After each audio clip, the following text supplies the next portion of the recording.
வணக்கம் நண்பர்களே, எப்படி இருக்கீங்க? நல்லா இருக்கீங்களா? இன்னைக்கு நம்ம சேனல்ல பார்க்க போறது என்ன அப்படின்னா, பினான்ஸ் கமிஷன் அப்படிங்கிற ஒரு டாபிக்.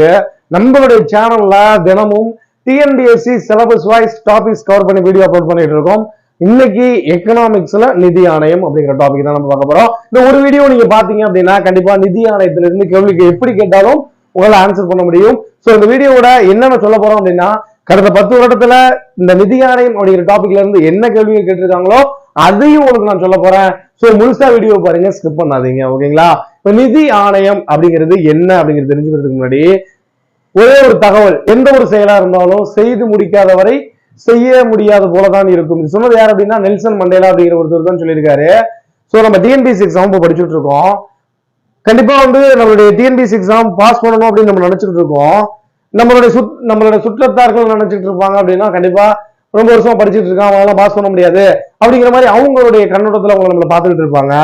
இந்த காலகட்டத்துல அவங்களுடைய சேர்ந்து நம்மளும் போராடிட்டு இருப்போம். போராடிட்டு இருக்கும்போது நமக்கு என்ன தோணும் அப்படின்னா, கண்டிப்பா நம்மளால எக்ஸாம்ல பாஸ் பண்ண முடியுமா அப்படிங்கிற மாதிரி நமக்கு தோணும். ஒருபோதும் நீங்க அந்த மாதிரி நினைக்காதீங்க. கண்டிப்பா நீங்க நினைக்கிறது நடக்கும். கண்டிப்பா எக்ஸாம்ல நீங்க பாஸ் பண்ணுவீங்க அப்படிங்கறத நான் நம்புறேன். இப்ப நம்ம வீடியோக்குள்ள போவோம். என்ன அப்படின்னா, பினான்ஸ் கமிஷன் அப்படிங்கிற டாபிக் தான் நம்ம பார்த்துட்டு இருக்கோம். இப்ப பினான்ஸ் கமிஷன் அப்படிங்கிறது எந்த வருடம் உருவாக்கப்பட்டது அப்படின்னா 1951. நல்லா ஞாபகம் வச்சுக்கோங்க. நிதி ஆணையம் எப்ப உருவாக்கப்பட்டுச்சு அப்படின்னா 1951. நல்லா ஞாபகம் வச்சுட்டீங்களா? அடுத்து நிதி ஆணையத்தை பத்தி சொல்ற ஆர்டிகல் எது அப்படின்னு பாத்தீங்க அப்படின்னா 280. நிதி ஆணையத்தை பத்தி சொல்ற ஆர்டிகல் இது 280. இந்த நிதி ஆணையத்துல உள்ள உறுப்பினர்களுடைய பதவி காலம் எத்தனைன்னு கேட்பாங்க. 5 ஆண்டுகள். நல்லா ஞாபகம் வச்சுக்கோங்க. நிதி ஆணையத்தில் உள்ள உறுப்பினர்களுடைய பதவி காலம் எத்தனை வருஷம்? 5 ஆண்டுகள். நிதி ஆணையத்துல ஒரு தலைவர் 4 உறுப்பினர்கள் இருப்பாங்க. ஓகேங்களா? இது எப்படி ஈஸியா ஞாபகம் வச்சுக்கலாம். கரெக்டா சொல்லவா?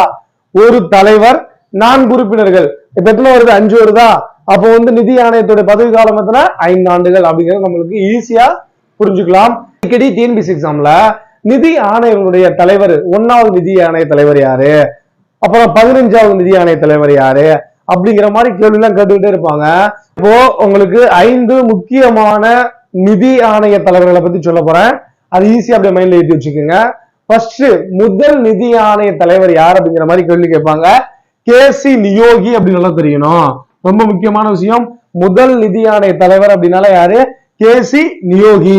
இப்ப நடக்கிறது எத்தனாவது நிதி ஆணையம் அப்படிங்கிற மாதிரி கேள்வி கேட்பாங்க. 16வது நிதி ஆணையம். நல்லா ஞாபகம் வச்சுக்கோங்க. இப்ப நடக்கிறது எத்தனாவது நிதி ஆணையம்? 16வது நிதி ஆணையம். 16வது நிதி ஆணையத்துடைய தலைவர் யார் அப்படின்னா அரவிந்த் பனகாரியா அப்படிங்கிற ஒருத்தவர் தான். அடுத்து ரொம்ப முக்கியமான விஷயம், 15வது நிதிக்குழுவோட தலைவர் யார் அப்படின்னா என்.கே. சிங். 15 என்.கே. சிங் அப்படிங்கிற மாதிரி ஞாபகம் வச்சுக்கலாம். அடுத்து 14 அப்படின்னா ஓய்வு ரெட்டி. 14வது நிதி ஆணைய தலைவர் யாரு? ஓய்வு ரெட்டி. 13வது நிதி ஆணைய தலைவர் யார் அப்படின்னா விஜய் கேல்கர். ஓகேங்களா? 13வது நிதி ஆணைய தலைவர் யார் அப்படின்னா விஜய் கேல்கர். 12வது நிதி ஆணைய தலைவர் யார் அப்படின்னா சி ரெங்கராஜன். ஓகேங்களா? நல்லா ஞாபகம் வச்சுக்கோங்க. இப்ப நடக்கிறது எத்தனாவது நிதி ஆணையம் அப்படின்னு பாத்தீங்க அப்படின்னா 16வது நிதி ஆணையம். இதோடைய தலைவர் யார் அப்படின்னா அரவிந்த் பனகாரியா. நிதி ஆணைய தலைவர் யார் அப்படின்னா கேசி நியோகி. அடுத்து 12வது நிதி ஆணையத்தோட தலைவர் யார் அப்படின்னா சி ரெங்கராஜன். 13வது நிதி ஆணையத்தோட தலைவர் யார் அப்படின்னா விஜய் கேல்கர். 14வது நிதி ஆணையத்தோட தலைவர் யார் அப்படின்னு பாத்தீங்க அப்படின்னா ஓய்வு ரெட்டி. 15வது நிதி ஆணையத்தோட தலைவர் யார் அப்படின்னா என்.கே. சிங் அப்படிங்கிறது தெரிஞ்சாச்சு. இப்ப இந்த நிதி ஆணையம் அப்படிங்கிற டாபிக்ல கடந்த 10 வருடத்துல என்ன கேள்விகள் கேட்டிருக்காங்க அப்படிங்கறத நான் சொல்ல போறேன். நீங்க தான் ஆன்சர் சொல்ல போறீங்க. 1வது நிதி ஆணைய தலைவர் யார் பாத்தீங்களா? 1வது நிதி ஆணைய தலைவர் யாரு சொல்லுங்க? கேசி நியோகி. அடுத்து இந்திய சட்ட விதி 280 குறிப்பது. இந்திய சட்ட விதி 280 குறிப்பது எது அப்படிங்கிற மாதிரி கேக்குறாங்க. நிதி ஆணையம். 16வது நிதி ஆணைய தலைவர் யாருன்னு கேக்குறாங்க. பாத்துங்க, யாரு? ஓய்வு ரெட்டி. அடுத்த கொஸ்டின், 10வது நிதி ஆணைய தலைவர் யாரு அப்படிங்கிற மாதிரி கேள்வி கேட்கிறாங்க. கேசி பந்து. ஓகேங்களா? யாரு? கேசி பந்து. அடுத்த கொஸ்டின், 12வது நிதி ஆணைய தலைவர் யாரு அப்படிங்கிற மாதிரி கேள்வி கேட்கிறாங்க. யாரு? சி ரெங்கராஜன். அடுத்த கொஸ்டின் என்ன அப்படின்னா, மத்திய அரசின் அனைத்து வரிகளின் நிகர வருமானத்தை மாநிலங்களுக்கும் அதிகார பகிர்வு வழங்க பரிந்துரை செய்த ஆணையம் எத்தனாவது நிதி ஆணையம் கேட்கிறாங்க. 1, 2, 3 அப்படிங்கிற மாதிரி. மறுபடியும் கொஸ்டின் சொல்றேன், ஞாபகம் வச்சுக்கோங்க.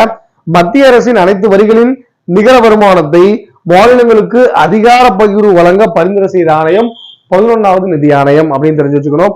சோ இந்த ஒரு வீடியோல நம்ம பார்த்தது என்ன அப்படின்னா, நிதி ஆணையம் சம்பந்தப்பட்ட அனைத்து தகவல்களும் பார்த்தாச்சு. நம்மளோட சேனல்ல இது போல தினம் வீடியோ சப்போர்ட் பண்ணிட்டு இருக்கோம். இதுவரை நம்மளுடைய சேனலை சப்ஸ்கிரைப் பண்ணலாம், தயவு செய்து சப்ஸ்கிரைப் பண்ணிக்கோங்க. அப்பதான் நாங்க போடுற எஃபெக்ட் உங்களுக்கு நோட்டிபிகேஷன்ல வரும். நன்றி.